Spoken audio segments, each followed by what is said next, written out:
৫ জেলায় সড়ক দুর্ঘটনায় নিহত হয়েছেন ১০ জন। এর মধ্যে ময়মনসিংহে ট্রাক চাপায় প্রাণ গেছে সিএনজি অটোরিকশা আরোহী ৩ নারীর। দুপুরে মুক্তাগাছার মনতলা সমিতি ঘর এলাকায় এই ঘটনা ঘটে। স্থানীয়রা জানায়, মুক্তাগাছাগামী সিএনজি অটোরিকশাটিকে চাপা দেয় ময়মনসিংহমুখী বালু বোঝাই ট্রাক। এতে ঘটনাস্থলে মারা যান সিএনজি অটোরিকশার ৩ যাত্রী। তাৎক্ষণিকভাবে নিহত ৩ নারী যাত্রীর পরিচয় জানা যায়নি। দুর্ঘটনার সময় সড়কে উল্টে যায় ট্রাকটি। আহতদের উদ্ধার করে নেওয়া হয়েছে হাসপাতালে।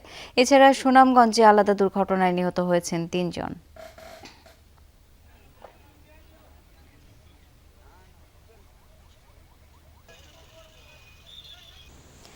এদিকে ঢাকা টাঙ্গাইল মহাসড়কের রাবনা বাইপাস এলাকায় ট্রাক ও পিকআপ ভ্যানের সংঘর্ষে ২ জন নিহত হয়েছেন। পুলিশ জানায়, রাবনা ফ্লাইওভারের উপরে এই দুর্ঘটনা ঘটে। এতে ঘটনাস্থলে ২ জন নিহত হন।